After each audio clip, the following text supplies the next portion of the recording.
오늘 시편 말씀은 하나님께서 창조하신 세상을 하나님이 어떻게 돌보시는지를 말씀하는데요. 하나님께서는 세상을 지으시고 세상을 하나님께서 만드신 질서 안에서 돌보십니다. 하나님의 돌보심 안에는 우리 사람뿐 아니라 사람의 영역 너머의 각종 짐승들도 포함되는데요. 시편 기자는 인간뿐 아니라 인간의 이 손에서 벗어난 모든 자연 생물들을 하나님께서 그 생명을 유지하도록 돌보신다고 찬양하고 있습니다.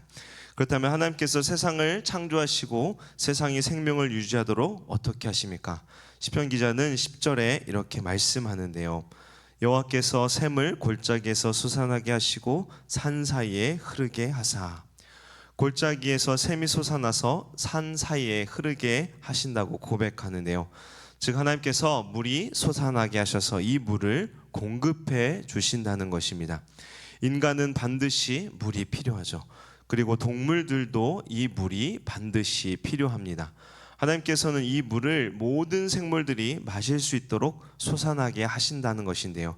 11절에 시편 기자는 이렇게 말씀합니다. 각종 들짐승들에게 마시게 하시니 들나귀들도 해갈하며. 들짐승과 들나귀는 인간의 보호와 관리에서 벗어난 존재들입니다. 집에서 사육되는 동물들은 인간이 물을 공급해서 그 생명을 유지할 수 있죠. 그러나 인간의 보호와 관리에서 벗어난 동물들은 어디에서 그 물을 공급받고 생명을 유지할 수 있는가? 하나님께서 샘을 허락하시고 그들이 물을 공급받으며 생명을 유지할 수 있게 하신다고 시편 기자는 말씀하는 것입니다. 즉 이들에게도 하나님의 손길이 다 있다는 것을 말씀하는 건데요. 특히 구약에서 들나귀는 주로 경멸과 멸시의 대상으로 언급되는 동물인데요. 이들이 주로 거처한 곳은 황폐한 곳이거나 사람이 거주하지 않는 폐허의 땅입니다.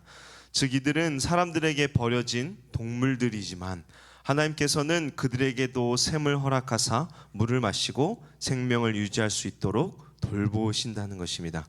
그렇다면 들짐승들만 물을 마시는가? 시편 기자는 공중의 새들도 마신다고 12절에 말씀하는데요. 보시면 12절에 공중의 새들도 그 가에서 깃들이며 나뭇가지 사이에서 지저귀는도다.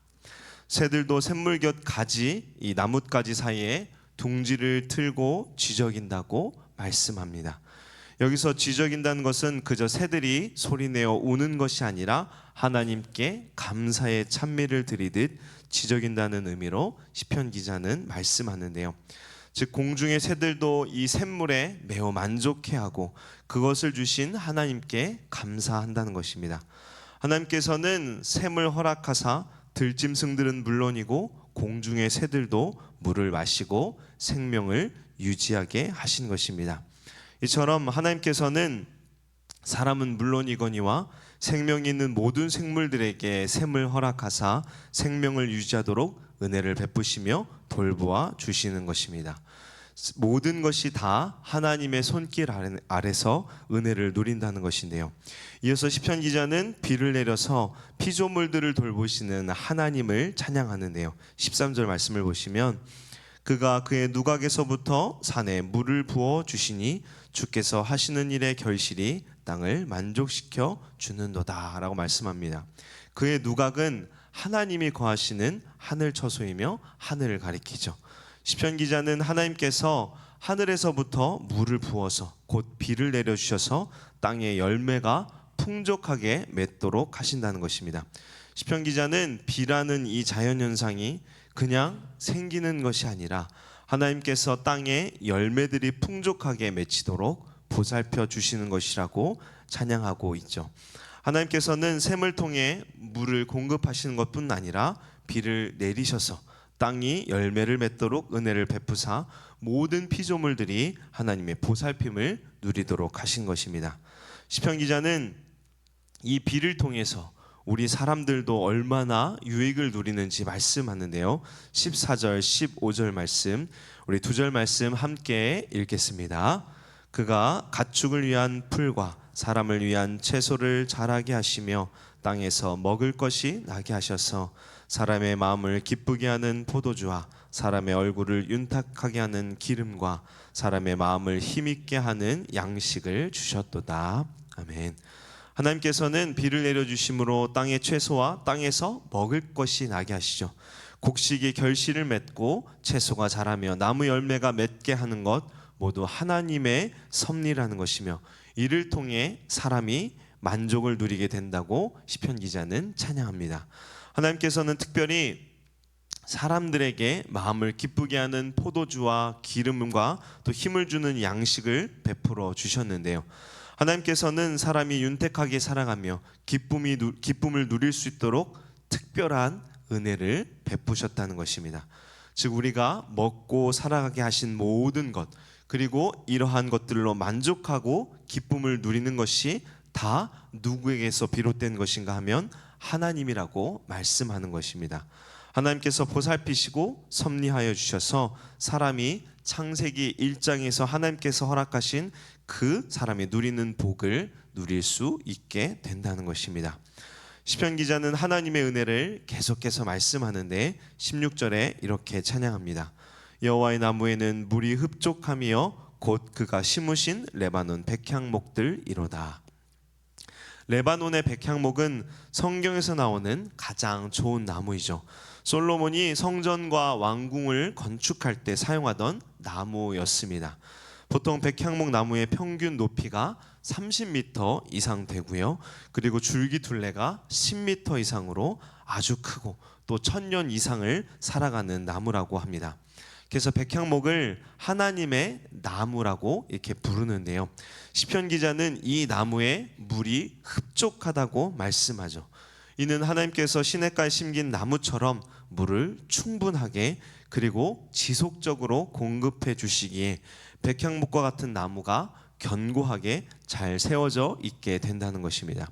그리고 시편 기자는 17절에 이 나무 위에 새들이 깃들고 학이 집을 삼고 있다고 말씀하는데요. 17절 보시면 새들이 그 속에 깃들이며 학은 잣나무로 집을 삼는도다. 이는 하나님께서 심으신 나무를 통해 보금자리를 공급받는다는 것인데요. 즉 하나님께서 새들의 거처까지도 마련해 주시며 그들이 하나님의 은혜 안에 머물도록 하나님께서 보살펴 주신다는 것입니다. 또한 이뿐 아니라 18절에 이렇게 말씀합니다.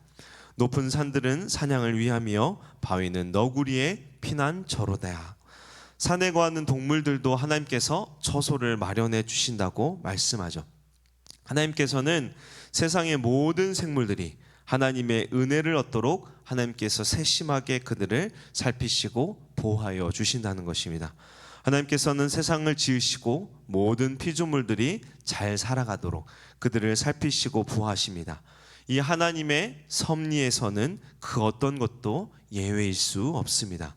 사람뿐 아니라 호흡하는 모든 생물들을 하나님께서는 그들의 본성에 따라 잘 살아갈 수 있도록 보호하시고 또 살피신다는 것입니다. 시편 기자는 하나님의 놀라운 보살핌을 찬양하고 있는 것입니다. 이어서 시편 기자는 하나님께서 달과 해와 절기를 따라 조화롭게 이 세상을 운영하고 계심을 섭리하고 계심을 찬양하는데요. 19절 말씀해 보시면 여호와께서 달로 절기를 정하시며 해는 그 지는 때를 알도다.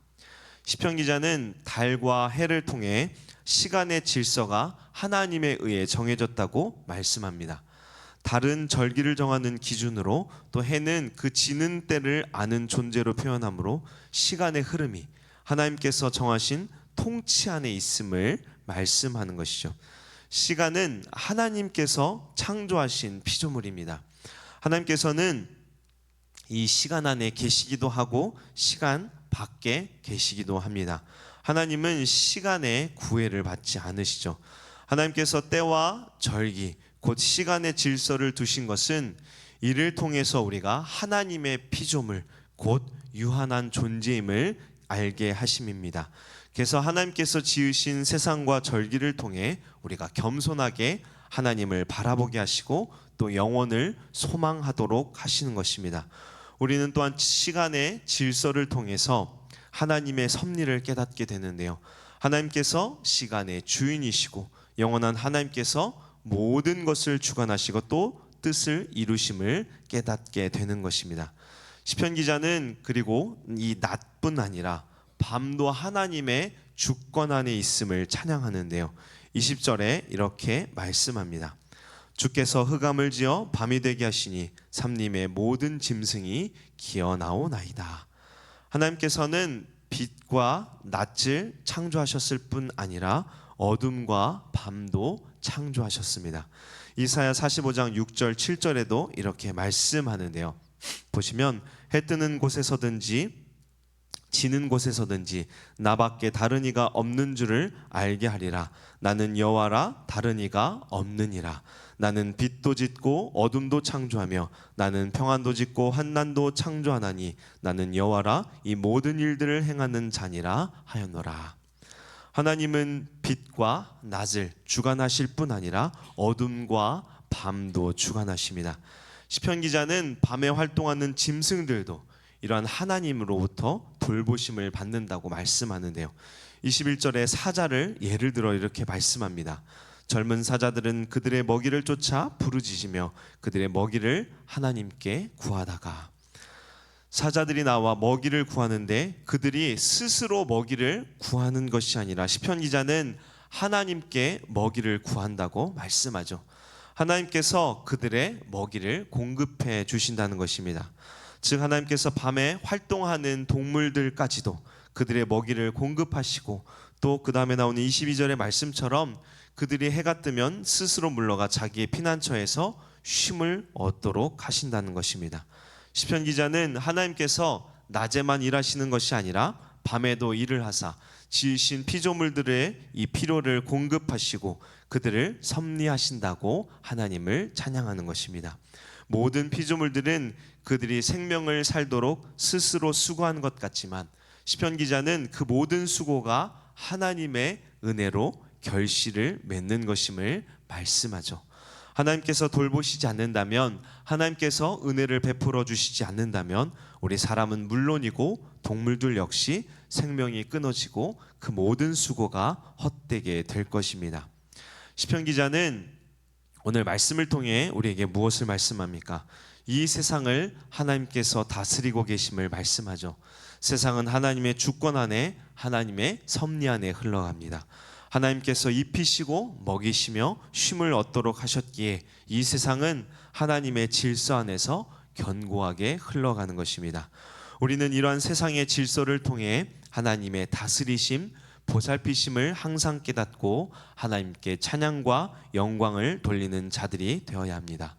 예수님께서도 우리가 염려와 두려움으로 살아가는 것이 아니라 세상을 주관하시는 하나님께서 구원받은 우리를 더욱 사랑하시고 우리를 위하여 섭리하여 주심을 온전히 믿고 주님을 바라보며 의지하는 자들이 되라고 말씀하죠. 하나님께서는 결코 세상을 지으시고 그냥 두시지 않으시고 하나님의 뜻대로 온전히 섭리하십니다. 그리고 그 섭리의 중심에 누가 있습니까? 구원받은 주의 백성인 우리가 있습니다.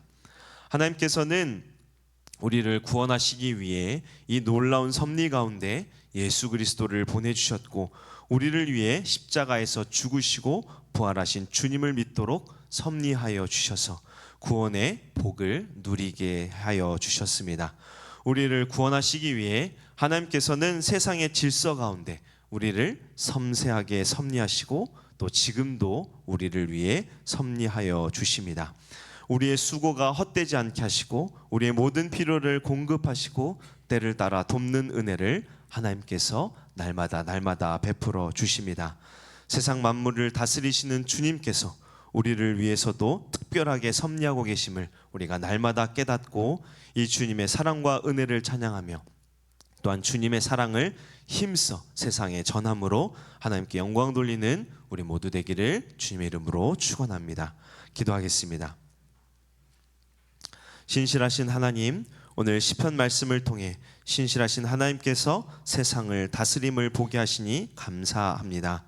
모든 피조물들의 필요를 공급하시고 보살피시는 하나님께서 구원받은 우리를 더욱 신실하게 지키시며 선하게 인도하심을 우리가 굳게 믿게 하옵시고, 주께서 베풀어 주시는 은혜에 날마다 감사하며 찬양과 영광 돌리는 우리 모두 되게 하여 주시옵소서.